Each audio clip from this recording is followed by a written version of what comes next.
Brian Kelly is the cancer that keeps on giving. At least a cancer in the diseased old man of the sports world called the NCAA.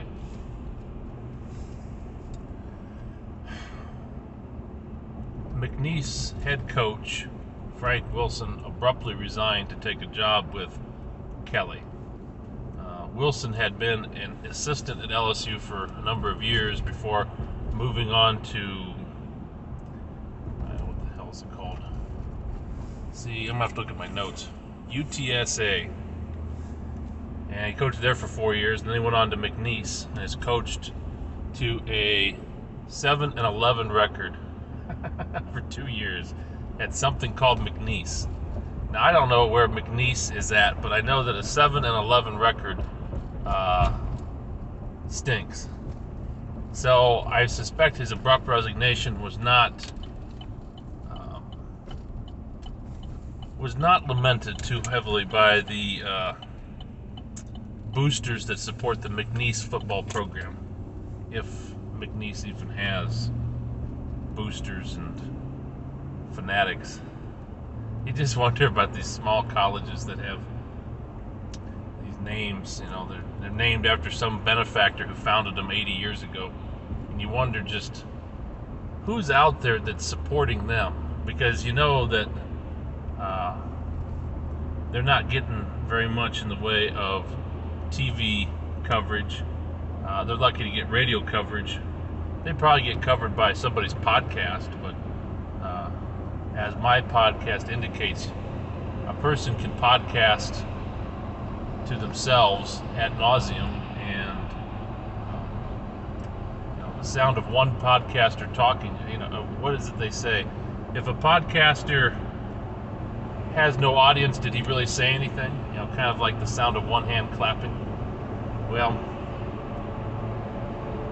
I would suspect that playing for McNeese is much the same way. It's an exercise in self-gratification and self-fulfillment, little more than that. So he's probably taken a step up in pay, but it seems to me that anytime you hear about a coach abruptly resigning and jumping out of the airplane, parachuting into a new job, it just seems like you're, stabbing your players in the back. I mean, granted, McNeese wasn't in contention to make the college football playoffs. They're not a storied football powerhouse, but to somebody they're important. Somebody out there gives a hoot about McNeese sports and whatever a McNeese is in terms of its mascot. The McNeese geese, I suppose. So, bottom line is, Brian Kelly now has access to a bigger pot of gold than he had at the Fighting Irish with their leprechaun, no pun intended. And he's spreading that pot of gold around to bring in the staff that he wants. He's firing players left and right, and you can't necessarily fire players, but basically you can tell them either get in the transfer portal or you're not going to see the field next year. Which, to me, is an extraordinarily, mean-spirited thing to do. I mean, these are still ostensibly, even with name, image, license, most of these people are still amateur athletes. They're still kids on scholarship. I think they should be treated as something more than just hired guns that you get rid of if you can't use them.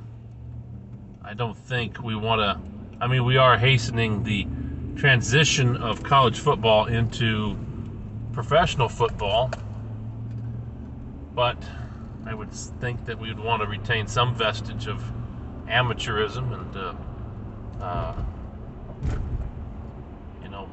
having college football be something that is about more than just whether or not, and the truth of the matter is, I'm talking out my ass at this point, saying that college football is about more than winning, but truthfully, as Brian Kelly shows us, it really is about more than winning. It's about making money.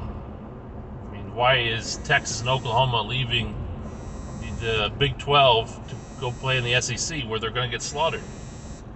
Well, they figure if we're going to lose to Iowa State, we might as well get paid better to lose to Ole Miss.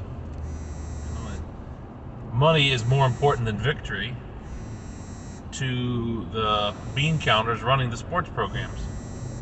And the boosters are so crazy and out of touch with reality, they just buy into whatever drivel is being fed them, and they go, yeah, we're going to go own the SEC, Texas, when they're not.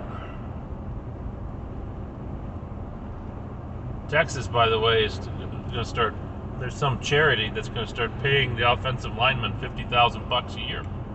I didn't know the offensive line at Texas was that bad, but I'll be interested to see what $50,000 a year can buy you in terms of offensive line talent, or how quickly Oklahoma offers $75,000 and then LSU offers $100,000. Very quickly, you're going to have huge disparities about what people are being paid.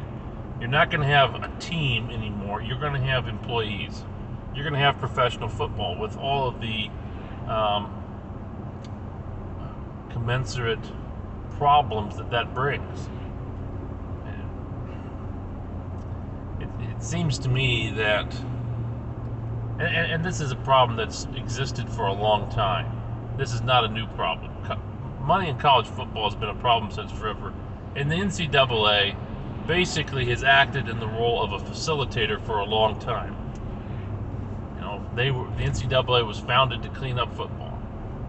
Well, what they did is they cleaned up a little bit, but really they just sort of normalized and legitimized the continual addition of money to college football. And, you know, college football became a business the moment football coaches were no longer professors that did coaching on the side, but rather became full-time employees. Well, when that happened, it became a business. And the process of giving out scholarships was just a way of, and has always been a way of, paying players to perform. It's just they're being paid in tuition and room and board, maybe, instead of being paid cold hard cash. Well, now in the name, image, likeness era, they're going to get paid basically to play football. I mean, it's being done. They're using a legal loophole to get away with it, saying that they're, you know, signing endorsement deals. They're not actually being paid by the university. And even that will fall away in time, and eventually the Super League will form.